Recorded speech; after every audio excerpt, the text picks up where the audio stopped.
Good morning, good afternoon, good evening, folks. Michael Zuber, one rental at a time, back with his real estate entrepreneur and Tuesday expert, Omar Alfaro. How you doing, buddy?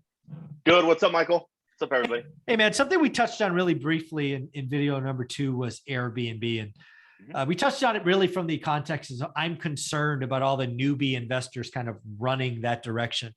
And I believe in supply demand. I believe the Airbnb space is very soon, if not already, going to be oversupplied. And more importantly, people seemingly are down selecting the quality, right? They used to be the oceanfront, the man, whatever. And now people are going to, Joe Schmo neighborhoods. And I don't think that's going to end very well for everyone. So as somebody who owns Airbnbs, I think you have 6 or 7 of them. I thought we should talk about it, give some words of advice. Yeah, you know what? The location, like if you want to, I'm not going to even say if you want to go travel somewhere, but like if I want to go on a vacation somewhere, in Arizona, we go there, we have some Airbnbs there. Great. In the mountains, you have some up there. That's somewhere where you want to go and relax. Most likely, if it's the location that you're looking for, like I would pay a little bit more money for the location where people actually want to go. Yeah. Okay? Not just your Joe Schmo neighborhood in a certain spot. Now, if it's close to a hospital, well, then I don't know that market because there could be a traveling nurse that needs to be there, right? Yeah. So we get that. But as far as the price point, none of my stuff, and this is personally, is astronomically high. Okay. It's still relative to a $300 to $400 a month, or a day rental or a night rental. Okay. Sometimes $500 or $600 depending on the weekend. But that's normal.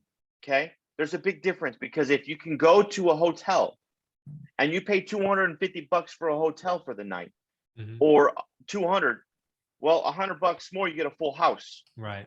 $150 more, you get a full house. So it's a big difference. Like if it's $250 for a hotel and then it's $700-800 for one night, well, that's a big difference. Yeah. So if there's something that changes, just like if you're flipping in a $1 million area, we talk about it all the time, Michael, that we wouldn't be doing that. Yeah. Our exit would be the median home price or just above, because that's where everybody is buying at. Yeah. So same principle. But the other thing is, if you don't have all of your stuff in order, like the nicer stuff to attract the person, and it's just piece of shit stuff inside that house. Yeah. What's the difference? Like I'll go spend a little bit more money for a nicer house because they took the time. Go ahead. I know you have something to say. Yeah, your first Airbnb was Lake Havasu, right? That was the first one? Yes, correct. When you got that first one, what, 2018? No, I bought that first one in 2016. When did it become an Airbnb though? 2018. You're right. Okay. All right. So 2 years later. So I'm going to guess in 2018, you were probably one of half a dozen Airbnbs in Lake Havasu. Yeah. You know what? The demand was there for an Airbnb at that time. But what was the supply? That's what I'm trying to get to, the supply side. The supply there was, 1 in 10, 1 in 20. Was there 100? No, there wasn't 100. There was probably a good 25 or 30. All right. So let's say 25 or say 30 in 2018. 4 years later, I don't know Havasu at all. I've never looked, but I'm going to guess there's 3x. So that'd be 90 today. I mean, how many Lake Havasu? Yeah, there's probably 100. Yeah.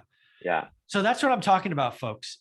So again, a lot of people pushing Airbnb today, Michael Zuber's opinion only, started in 18 and saw amazing returns because they were one of 30 in an environment where you had a pandemic and nobody can travel. So everybody wanted to get close to something.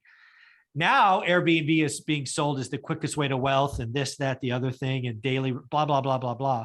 Now there's 100 of them. Supply demand is going to catch up. And if we go from 100 to 200, you're going to have a problem. At least some of them will.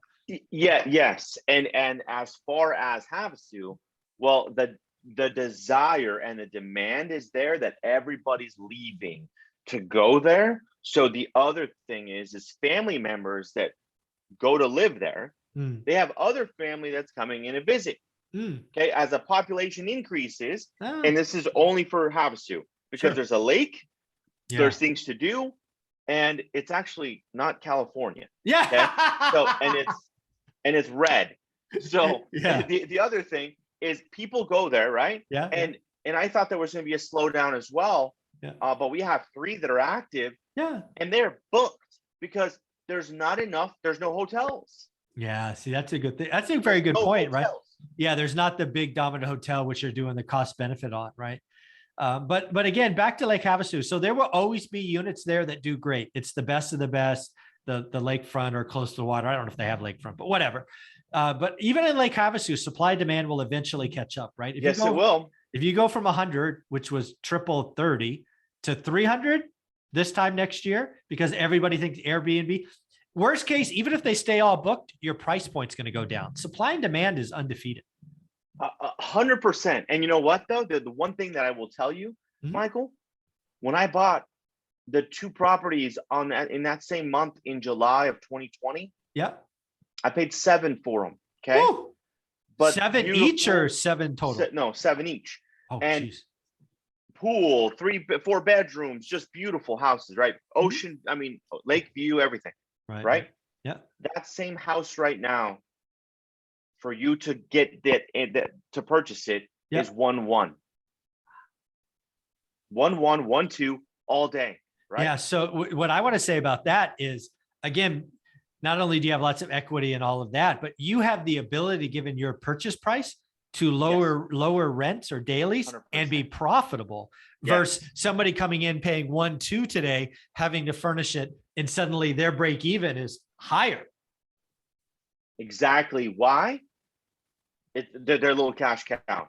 I don't care if it's $2,000-3,000 a month that I make net. Somebody else is paying my mortgage on a 30-year fix at a 3% loan. Oh, that's genius. So folks, again, I think Airbnb is amazing. I just think too many people are pushing it. Too many people think it's easy. And I think every real estate investing that I've seen over the last 20 years that's easy eventually becomes flooded, and there's a problem. Yes, 100%. If somebody comes up and says, hey, I'll give you 1.4 for the property, sold. Yeah, done. Sold. See you later. See you later. Yeah. So again, you're still growing your Airbnb portfolio, right? So you're still guns blazing. I am not a very, very specific location. This is what I wrote down. Specific area, location, and all of real estate. That's a good spot. Obviously the mountains, people want to congregate there when it snows. It's a beautiful area. And my price point wasn't too high to buy. Yeah, I think of Grant Cardone, and something he's really pushing lately is location, right? Especially for Airbnb, right? One street over, one street this way, one street that way really can make a difference in your Airbnb. So I would say be hyper. This is not, Airbnb can still work. Airbnb can still make you a millionaire. I would tell you, if you're buying today, pay extra attention to location, in my opinion. 100%. So Omar, where can people follow you as my real estate entrepreneur? Guys, you guys should follow me at on my IG at Omar_Alfaro. Thanks, buddy. I appreciate it. You're welcome. Thank you.